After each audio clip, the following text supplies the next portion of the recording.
Bismillahirrahmanirrahim. Bismillahirrahmanirrahim. Assalamualaikum warahmatullahi wabarakatuh. Alhamdulillahirabbil alamin. Wassalatu wassalamu ala asyrafil anbiya'i wal mursalin wa ala alihi wa ashabihi ajma'in. Allahumma shalli ala sayyidina Muhammad wa ala alihi wa ashabihi ajma'in. Amma ba'du. Bapak-bapak, ibu-ibu, jamaah salat subuh yang berbahagia. Alhamdulillah, pada hari ini kita bisa memulai hari dengan menunaikan ibadah salat subuh berjamaah. Sebuah kesyukuran yang tak terhingga. Manakala Allah memberikan taufik dan hidayahnya sehingga kita ringan. Kita berusaha untuk ikhlas, berusaha untuk memperbaiki diri dengan kepatuhan ketaatan pada Allah, dengan menunaikan perintah-perintahnya. Karena sebagian besar dari saudara-saudara kita yang muslim belum bisa menunaikan. Mungkin bapak-bapak, ibu-ibu kalau mau ke masjid ada tugas besar yang sampai saat ini bisa jadi belum kita tunaikan, menyadarkan pemuda-pemuda kita untuk ke masjid. Mereka masih banyak yang duduk-duduk di samping jalan. Sebagian besar sibuk dengan gadgetnya, main game online dan semacamnya. Mudah-mudahan yang punya saudara, punya anak yang mungkin melakukan itu pelan-pelan disadarkan, karena itu tugas kita sebagai seorang muslim. Menasihati kebaikan itu salah satu bentuk dari amaliyah surat Al-Asr itu. Jadi jangan kita aja yang soleh, tapi yuk kita ajak pemuda-pemuda kita ke masjid, minimal diberi salam, minimal suatu waktu diingatkan. Itu sesuatu yang mesti harus kita lakukan. Jangan sampai kita soleh, ternyata pemuda-pemuda kita luput dari pantauan dakwah kita. Salawat serta salam kita sampaikan kepada junjungan kita Nabi Agung Muhammad Sallallahu Alaihi Wasallam, yang bulan ini bulan Rabiul Awal. Mungkin sebagian dari asatid atau guru-guru kita menyampaikan tentang Maulid Nabi atau hal-hal yang berkaitan dengan Nabi. Mudah-mudahan itu menjadi salah satu prioritas kita. Karena berislam itu, kalau kita tidak mencontoh kepada Nabi, nyontoh kepada siapa? Maka menggali tentang agama ini harus terus intensif, prioritas. Jangan kalah dengan hal-hal yang berkaitan dengan duniawi yang berlebihan. Karena kalau kita ingin mencapai Rabbana atina fid dunya hasanah wa fil akhirati hasanah wa qina adzabannar, ya beragama harus serius. Dalam arti kata, pengetahuan kita harus lebih daripada cukup usia kita. Jangan sampai usia sudah lebih dari 40 tahun, amaliyahnya itu saja. Jadi disuruh qobliyah susah, ba'diyah juga enggak, puasa sunnah juga masa bodoh. Yang penting yang wajib-wajib saja. Ya, itu benar. Tapi seiring dengan waktu, ketika Allah memberikan keleluasaan, umur yang bisa jadi jatah lebih, kesungguhan, keseriusan dalam beragama harus semakin giat dan tekun. Itu menunjukkan rasa syukur. Berbahagialah ketika bapak-bapak, ibu-ibu, jamaah semuanya, ketika azan berkumandang itu bisa ke masjid. bisa menunaikan sholat berjamaah, itu kebahagiaan tersendiri. Bisa sujud berlama-lama, itu kebahagiaan. Karena apa? Sebagian dari saudara kita, bapak-bapak yang terutama yang sudah sepuh-sepuh, bisa jadi tidak bisa menikmati indahnya sujud. Karena apa? Keterbatasan fisik. Maka yang sudah bisa dan masih diberi kesempatan bisa itu, syukurnya harus lebih itu. Dan salah satu bentuk syukurnya adalah ketika ada sholat-sholat yang nawafil, berusahalah untuk ditunaikan. Karena itulah bentuk kesyukuran yang lebih daripada hanya sekedar alhamdulillahirabbil alamin. Jamaah sholat subuh yang berbahagia, pagi hari ini temanya adalah, karena biasanya kalau pagi pasti ditanya temanya adalah berislam adalah berserah diri. Saya banyak membaca beberapa buku pemikiran Islam karena senang saya di situ. Selain berusaha untuk lebih tahu banyak tentang agama ini, salah satunya supaya ketika para mu'alaf saja, ketika awal-awal masuk Islam, mereka berusaha, sebelum masuk Islam berusaha untuk menggali Islam dari berbagai macam aspek. Kemudian mereka Islam mu'alaf dipenuhi dengan berbagai macam informasi pengetahuan tentang agama ini lebih daripada cukup, dan itu bisa kita lihat. Jujur sering saya sampaikan juga, kita ini Islam kan warisan, orang tua kita Islam, alhamdulillah kita menjadi seorang muslim. Nah, muslim kita ini sampai saat ini kira-kira sudah mengalami pergerakan lebih baik atau biasa-biasa saja? Kalau biasa-biasa saja berarti tidak keren. Dalam arti kata, kepatuhan, kesungguhan kita beragama ini tidak sebanding dengan upaya-upaya yang kita lakukan untuk memperoleh hal-hal yang bersifat duniawi. Jadi kalau di dunia keguruan, di dunia kedosenan itu kan ada jabatan fungsional. Dari AA, kemudian ke lektor, kemudian naik lagi ke lektor kepala, profesor. Itu jibaku, itu seriusnya ampun-ampun itu. Pagi, siang, malam itu. Tapi kalau kita beragama ini kira-kira seserius itu atau tidak? Kalau belum seserius itu berarti ya kita tidak ada bedanya. Padahal yang non-muslim itu berusaha untuk tahu Islam banyak, akhirnya menjadi muslim, dan muslimnya lebih keren dari kita. Nah, itu PR atau pekerjaan rumah yang harus kita tuntaskan. Sehingga ketika usia kita berakhir itu keislaman kita lebih baik daripada ketika kita masih muda, ketika usia 40-an, 40 ke atas harus lebih giat lagi. Jadi jamaah yang berbahagia, itu mukaddimah yang kami sampaikan. Nah, berislam dengan berserah diri ini seperti apa? Mungkin analoginya begini. Ketika ada dua petinju berada di atas ring, mereka bertarung. Satu di antara mereka ingin mengalahkan yang lain, yang salah satunya harus kalah. Ketika salah satunya kalah, jatuh, KO loh, di knock out itu. Secara fisik dia sudah nyerah, nggak kuat saya meneruskan pertandingan ini. Nalarnya bisa jadi juga, ya saya sudah nggak kuat. Tapi jiwanya belum tentu dia menyerah. Dia akan mengatakan apa? Suatu waktu saya akan berlatih lagi, kemudian akan mengalahkan Anda. Itu yang pertama. Yang kedua, pernah mendengar ceritanya Galileo Galilei. Ketika dia memberikan sebuah gagasan bahwasanya bumi berputar mengelilingi matahari. Dogma gereja nggak setuju. Akhirnya dia harus dipaksa agar mencabut statement yang dia lakukan, yang dia ucapkan. Galileo tetap bersikukuh. Tapi ujungnya apa? Dia harus mati. Tapi dibalik peristiwa itu, Galileo akan tetap mengatakan apa?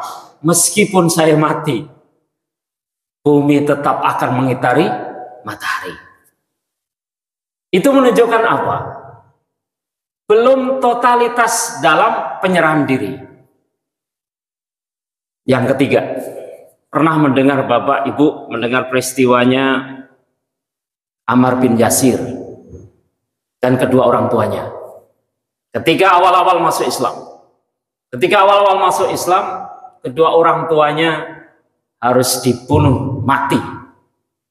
Dan dalam sejarah Nabawiyah, dua mati syahid pertama dalam Islam adalah orang tua dari Ammar bin Yasir, Sumayyah dan Yasir. Karena apa? Mempertahankan Islam. Itu contoh-contoh bagaimana berislam. Kalau yang pertama petinju, kemudian yang kedua Galilei, itu belum totalitas berislam. Yang ketiga Ammar bin Yasir, orang tuanya totalitas berislam. Bandingkan dengan kita. Kira-kira sudah sejauh mana kita berserah diri kepada Allah dalam tanda kutip sama dengan tawakal. Bisa jadi sebagian besar dari kita masih ragu-ragu, belum full untuk memperkaya wawasan kita. Iblis di antara makhluk Allah yang terlaknat, itu kan peristiwanya sebelum terlaknat, iblis ini ribuan tahun tekun mematuhi perintah-perintah Allah, tidak pernah membangkang. Tapi suatu ketika Allah memerintahkan untuk sujud kepada Adam, iblis berontak.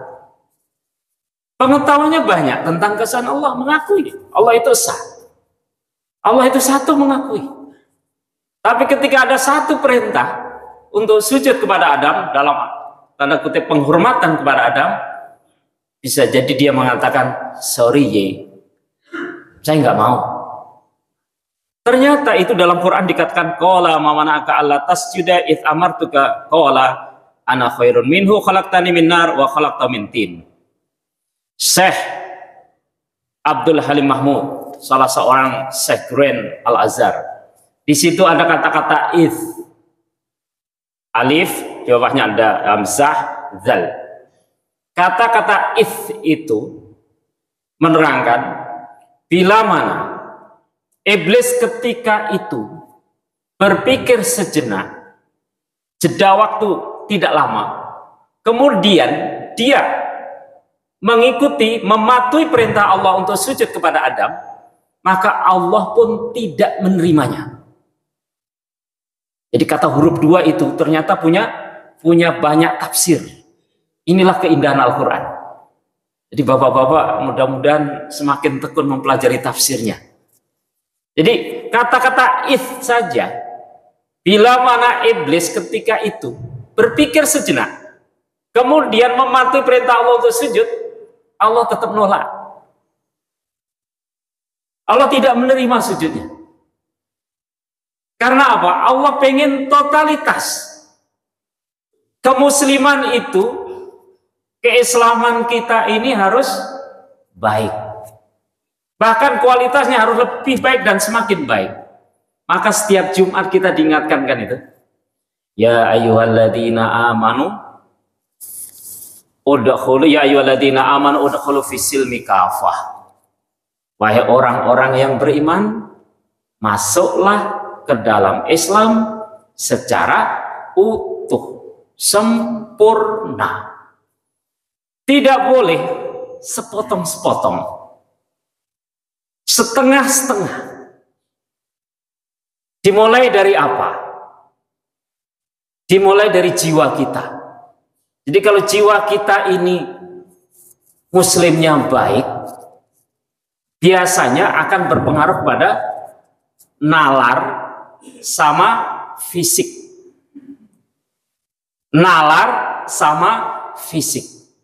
Kenapa sebagian dari saudara-saudara kita biasanya enggan untuk melakukan sholat 5 waktu, bahkan sholat 5 waktu yang wajib itu pun masih ditawar. Masih ditawar. Bahkan bisa jadi ya sekedarnya. Ini yang menjadi PR kita semuanya. Bisa jadi mudah-mudahan tidak ada. Kita berusaha untuk totalitas ketika kita menunaikan ibadah. Karena apa? Itu bentuk daripada kita berserah diri secara fisik. Jadi berserah diri secara fisik itu ya menunaikan apa perintah Allah. Jadi tidak mengakal-akalinya. Kalau sekarang lagi tren itu bahasa bid'ah itu yang bid'ah. Kalau saya tidak terlalu antusias untuk bicara tentang hal itu karena itu wilayah fikih orientednya terlalu berlebihan. Akhirnya ketika beragama itu mungkin kecenderungannya kaku kalau kita tidak tahu ilmunya. Jadi secara fisik ini harus semakin baik. Bukankah, maaf Bapak Ibu, semakin tua kita ini fisik kita semakin lemah. Maka nasihat dari ulama itu, mumpung kita masih muda ini diberi kemampuan untuk bisa takbiratul ihram yang baik, kemudian bersedekap yang baik, rukuk yang baik, sujud yang baik, duduk di antara dua sujud yang baik, dan semacamnya itu perbanyak. Karena apa? Ketika tua, mungkin bapak-bapak yang mbah-mbah yang sudah sepuh-sepuh itu mengalami kendala untuk di sana. Dan itu harus dilatih terus. Fisik kita harus kita tundukkan supaya Islam kita juga semakin baik. Yang tak kalah penting juga tadi, nalar juga sama. Isi kepala kita ini tentang hal-hal yang berkaitan dengan agama, jangan seperti iblis, cari enaknya, mentang-mentang. Karena iblis itu julukannya adalah burung merak malaikat. Karena kepatuhan, ketaatannya kepada Allah sebelum menjadi makhluk yang dilaknat. Itu menunjukkan bahwasanya nalar ini kadang-kadang sering menjadi kendala kita. Tadi itu kata-kata tadi, berpikir sejenak saja itu berpengaruh. Makanya kan apa yang membedakan kita dengan para sahabat, itu salah satunya ini. Kalau para sahabat, Rasulullah menyampaikan sebuah wahyu, kemudian Rasulullah mencontohkan para sahabat sabiqul awwalun itu, ulama Rasyidin dan 10 di antara 10 sahabat beliau itu meniru, mengikuti sami'na wa ta'na. Kalau kita sering kita akal-akalin itu, yang enak kita ambil, yang nggak enak kita mikir-mikir. Contoh, kan ada itu dalam surat Isra itu, kalau orang tahajud itu Allah akan menempatkan pada tempat yang mulia. Itu seiring dengan waktu, ketika mulai sadar, alhamdulillah. Tapi kalau usia 40 tahun ke atas belum sadar, itu sudah keterlaluan. Sudah keterlaluan itu. Karena apa? Janji Allah itu 100% benar. Nabi sudah tunaikan. Jadi ketika ada semacam offering, kalau bahasa Inggris itu, tawaran-tawaran tentang sebuah ibadah, yang ibadah itu memuliakan, yang melaksanakan, menunaikan, sebagai orang yang beriman dan imannya baik, berkualitas, ya ditunaikan. Nggak usah dipikir itu. Bersedekah, itu kan jaminannya apa? Allah yang menjamin rezeki kita. Tapi karena setan tidak pernah ikhlas, kita ini untuk melakukan sebuah kebaikan, mikir-mikir, ntar kalau kamu mengeluarkan sedekah begini, dan semacamnya. Yang lebih keren nanti ketika bulan Ramadan itu, zakat fitrah, kemudian ada zakat mal itu kan kalau diakumulasi agak lumayan banyak itu. Tapi karena penyakit kita ini bakhil, kan ada doanya tuh, Allahumma inna na'udzubika minal hammi wal hazan wa na'udzubika minal ajzi wal kasal wa na'udzubika minal jubni wal bukhli. Jadi maaf, ini penyakit individu. Tidak satu pun di antara kita yang bisa lepas penyakit ini. Makanya doanya itu. Jadi setiap pagi kita baca itu. Jadi ya Allah, jauhkan, hindarkan, lindungi aku dari penyakit bukhl, bakhil. Nah, nanti ujung-ujungnya nanti tes saja. Makanya kalau dihitung-hitung, sebetulnya kalau Indonesia ini mau sedikit sejahtera, urusan zakat itu harus serius. Urusan zakat tidak boleh setengah-setengah.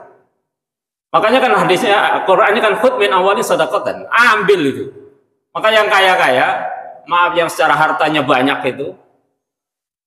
itu harus sadar diri, ada hak orang yang lain yang diambil. Kalau ingin menunaikan Islam itu berserah diri dari sisi harta. Jadi tidak bisa ketika hanya sekedar kepatuhan sholat saja nggak bisa. Urusan yang berkaitan dengan zakat ya ditunaikan, sedekah ya ditunaikan, karena di situ perintah-perintah Allah banyak. Jangan sampai kita mengakalin.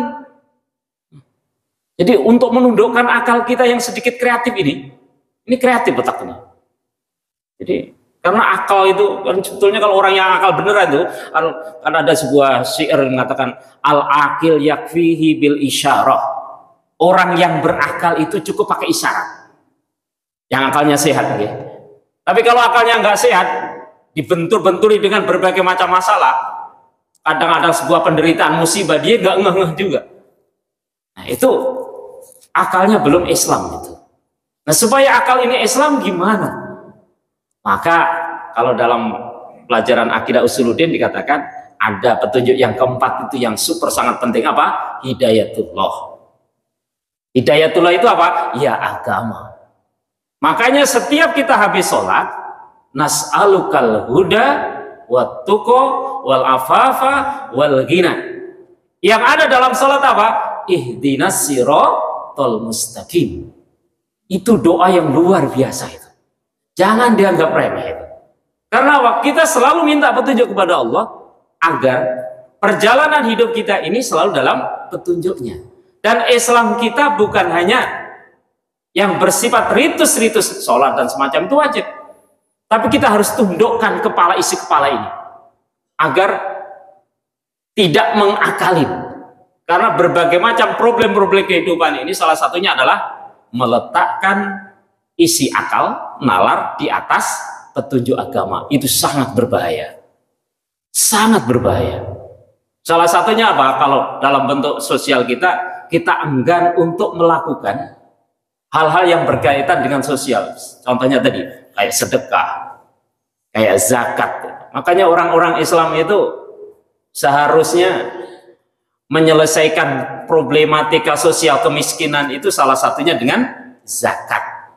Nah, orang-orang yang secara ekonomi kuat ditunaikan dengan baik. Jadi jamaah yang berbahagia, jangan sampai kita beragama itu hanya di situ saja. Kita harus bergerak naik. Salah satunya ketika Allah memberikan banyak anugerah yang tak terhingga, salah satunya rezeki yang kuat dan mumpuni, hitung diri aja. Jangan sampai luput dari kewajiban kita untuk mengeluarkan zakat. Itu kalau kita tunaikan luar biasa kekuatannya. Itu banyak tulisan tentang zakat. Jadi peristiwa yang terjadi pada iblis jangan menimpa kita. Kalau ingin lebih konkret lagi, sering kami sampaikan, azan berkumandang itu panggilan untuk menghadap Allah. Itu semestinya kalau orang muslim yang baik tidak ada alasan. Wong dipanggil nggak datang, itu ceritanya gimana? Dipanggil nggak datang, menunaikan perintah itu wajib. Seharusnya ya datang, ditunaikan. Tapi karena problem kita ini, ntar dulu kan nanti juga bisa berakhir. Padahal hadisnya kan ada mengatakan, ditanya Nabi ya, apa amal-amal yang baik? As-sholatu ala waktiha. Sholat pada waktunya. Karena problema dunia yang terlalu berlebihan akhirnya tar. Jadi kalau maaf, saya sering menyampaikan kalau usia sudah 40 tahun, evaluasi diri, muhasabah diri masalah keislaman kita. Jangan sampai keislaman kita sama dengan anak usia 20 tahun, 18 tahun. Jadi kalau 40 tahun ke atas itu sudah ada nasihat tersendiri. Quran sudah menyediakan nanti suatu waktu kalau mungkin kita bisa obrolin lagi atau kita sampaikan. Jadi kalau apalagi sudah 60, 65, 70 itu ibadahnya harus makin kuat. Ke masjidnya harus makin rajin, zikirnya harus makin kuat, baca Qurannya harus makin kuat. Karena apa? Lagi-lagi kita tidak tahu kapan perjalanan hidup kita ini selesai atau diselesaikan. Jadi jamaah yang berbahagia, dari beberapa uraian tadi berislam dengan berserah diri itu tidak hanya jiwa kita, tidak hanya nalar kita, tidak hanya fisik kita, semuanya harus satu, tidak boleh setengah-setengah. Jadi ketika kita berada di masjid itu, Allahu Akbar, mungkin pernah mendengar Ustadz Koromotun kalau tidak salah, bagaimana beliau mengajari orang-orang Papua sholat itu, ketika kita bersedekap, ya sudah, kita menyerah total kepada Allah. Bukankah dimulai dengan takbir? Takbir itu membesarkan Allah, mengagungkan Allah. Maka segala hal yang bersifat duniawi untuk sementara kita letakkan di samping. Untuk menunjukkan apa? Kita ini kecil. Kita ini ingin berserah diri kepada Allah secara baik. Jadi nalar kita, fisik kita, dan jiwa kita ini harus kita tundukkan, harus kita patuhkan kepada Allah. Al-khudu'u wal-inqiyad. Jadi harus patuh, tunduk kepada Allah dengan perintah-perintahnya begini, tunaikan. Insya Allah baik semuanya. Tidak ada satupun syariat yang merugikan manusia. Jadi tidak ada satupun syariat yang Allah turunkan lewat wahyu kepada Nabi Muhammad. Nabi Muhammad mencontohkan, tidak ada satupun yang merugikan umat manusia. Semuanya akan memuliakan manusia. Nah, masalahnya tadi itu. Masalahnya akal kita ini genit. Kenapa genit? Bisa jadi ilmu yang masuk ke kita ini pas-pasan. Maka kajian-kajian setiap hari yang ada di masjid ini, kalau yang siap untuk datang, datanglah. Dengarkan baik-baik. Kemudian berusaha untuk diamalkan. Karena agama tadi itu saya katakan tidak cukup pengetahuan, tapi juga amaliyah. Jadi mudah-mudahan perjalanan hidup kita ini, Islam kita ini semakin berumur semakin baik. Mengakhiri daripada kajian hari ini ada sebuah titipan dari Ibnu Jauzi. Beliau memberikan sebuah nasihat. Wahai jiwa yang berletih-letih, wahai jiwa yang berletih-letih sedikit dalam beramal soleh, maka engkau pun akan banyak beristirahat di surga Firdaus. Jadi kita capek beribadah, letih-letih beribadah itu lebih baik daripada nanti ketika perjalanan hidup kita diselesaikan oleh Allah, kita tidak bisa menikmati surganya. Maka bapak-bapak, ibu-ibu, jamaah semuanya, usikum wa nafsi, mumpung kita diberi umur, ketika kita sholat, ketika kita melakukan aktivitas di masjid, kita harus lebih serius. Kita tahu ilmunya, kenapa takbiratul ihram, kenapa ruku, kenapa sujud. Kemudian doa-doa, zikir-zikir harus semakin banyak, harus semakin bermakna. Jadi duduk yang bermakna itu atau ibadah-ibadah yang itu kita lakukan, insya Allah nanti akan memberikan hal tersendiri dalam perjalanan hidup kita di dunia. Dan insya Allah kita akan memperoleh sesuatu yang berharga di akhirat nanti. Maka kesempatan itu, kayak kesempatan seperti ini, sholat 5 waktu yang kita tunaikan itu kesempatan yang sangat berharga. Maka pandai-pandai bersyukur, dan ya Allah makasih masih bisa sujud, masih bisa menghadap Engkau dengan sempurna. Mudah-mudahan ini salah satu cara kita untuk memperbaiki keislaman kita. Karena berserah diri itu butuh yang namanya pemahaman agama yang lebih baik. Dan mudah-mudahan semakin berumur, keislaman kita semakin baik. Dan salah satunya adalah berusaha menunaikan apa yang diperintahkan Allah, tunaikan. Sebagaimana para sahabat ketika Rasul sudah mencontohkan, bersikeras, berlomba-lomba dalam kebaikan. Ini mudah-mudahan yang bisa kita lakukan di kemudian hari dari perjalanan sisa-sisa hidup kita. Mohon maaf apa yang kami sampaikan kurang berkenan. Astaghfirullahaladzim billahi taufiq wal hidayah. Assalamualaikum warahmatullahi wabarakatuh.